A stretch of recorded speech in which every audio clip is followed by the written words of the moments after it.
मेरे प्यारे साथियों, वाहिगुरु जी का खालसा, वाहिगुरु जी की फतेह। आज हम धन साहिब श्री गुरु अर्जन देव जी महाराज की पावन वाणी श्री सुखमनी साहिब जी की निरंतर जो विचार चल रही है, उसमें 20वीं अष्टपदी के चौथी पौड़ी के विचार आज हम करेंगे।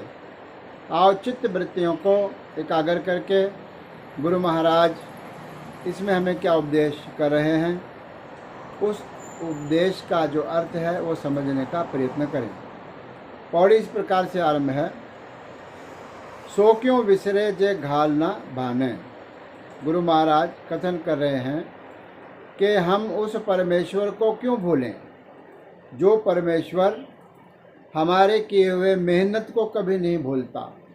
घाल ना भाने, जो हमारी घालना है, जो हमारी मेहनत मशक्क़त है, किसी भी फील्ड में हो, हमारी मेहनत को जो परमेश्वर कभी नहीं भूलता, हम ऐसे परमेश्वर को क्यों भूलें। अर्थात परमेश्वर को, परमात्मा को और उसके नाम को हमेशा हम याद रखें। फिर कहते हैं सो क्यों बिसरे जे किया जाने।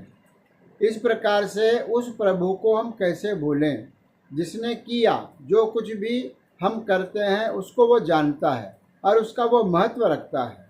उसका जो इम्पोर्टेंस है, जो भी तुम कर रहे हो उसका महत्व परमात्मा के पास है।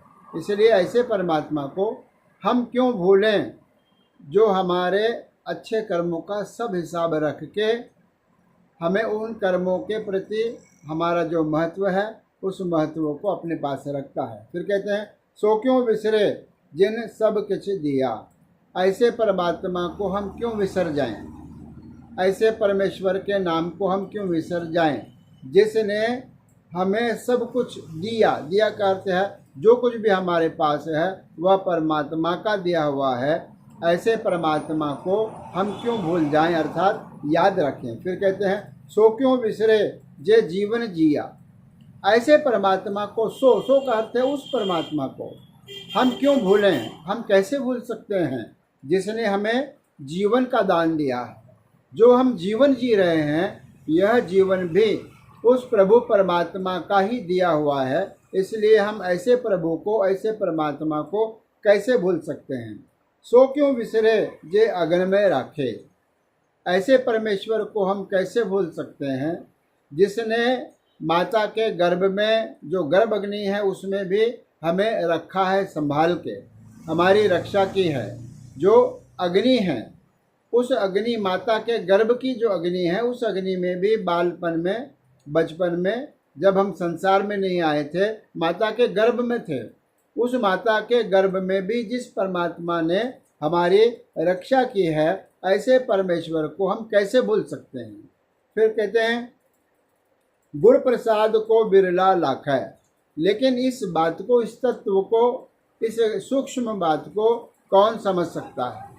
कहते हैं कि गुरु प्रसाद, जिसके ऊपर सद्गुरु सच्चे पातशाह महाराज ने कृपा कर दी है, जिसके ऊपर प्रभु की कृपा है, ऐसा व्यक्ति, ऐसा जन, ऐसा दास, ऐसा गुरुमुख इस बात को समझ सकता है। इस बात का जो मर्म है उस मर्म को समझ सकता है कि यह सब कुछ हमारे पास दिया हुआ है, हमारे श्वास तक परमात्मा के दिए हुए हैं। इस प्रकार से हम उसको कैसे भूल सकते हैं। फिर कहते हैं सो क्यों विसरे जे बिगते काढ़े। ऐसे परमात्मा को हम कैसे भूल सकते हैं जो माया रूपी जहर से हमें बाहर काढ़ लेता है, जो माया रूपी जहर का प्रभाव हमारे मन पर, हमारे बुद्धि पर नहीं होने देता है। इस प्रकार से हमें जहर से बचाता है। माया को भी जहर कहा गया है। माया रूपी जहर से जो हमें बचाता है, ऐसे परमात्मा को हम कैसे भूल सकते हैं। फिर कहते हैं जन्म जन्म का टूटा गांठ है। एक जन्म नहीं, यह जीव परमात्मा से जन्मों जन्मों से बिछड़ा हुआ है और उस जन्म जन्म से बिछड़े जीव को भी वह जब कृपा करता है तो अपने से जोड़ लेता है। जैसे टूटी गंढी टूटी हुई थी, गुरु गोविंद सिंह जी महाराज ने उसको गांठ लिया, फिर से जोड़ लिया, अपने सिखों को दूर नहीं जाने दिया। भले ही वो सिख गलत थे, लेकिन गुरु महाराज ने कृपा की और ऐसी कृपा की कि उन भूले हुए सिखों को भी अपने से मिला लिया। इसी प्रकार से परमात्मा जन्मों जन्मों से बिछड़े हुए जीव के साथ भी जब कृपा करता है तो वह टूटा गांठ है, वो टूटी हुई जो प्रीति है, प्रेम है, वो फिर से गांठ लेता है, बांध लेता है। फिर कहते हैं गुरु पूरे तत् यह बुझाया, पूरे सतगुरु ने यह हमें समझा दिया है, पूरे सतगुरु ने यह हमें बतला दिया है कि इस प्रकार से जो कुछ भी हमारे पास है वह प्रभु का दिया हुआ है। प्रभु हमारे कार्यों का महत्व रखता है। इससे परमात्मा को, ऐसे परमेश्वर को हम कैसे भूल सकते हैं। फिर कहते हैं प्रभ अपना नानक जन ध्याया। प्रभ अपना, अपना स्वामी, अपना प्रभु, अपना परमात्मा, अपना मालक जो है नानक, गुरु नानक देव जी महाराज के नाम की मोहर ला करके पंचम पातशाह महाराज यहाँ पर कथन कर रहे हैं जन ध्याया, जन सेवक दास गुरुमुख प्यारा।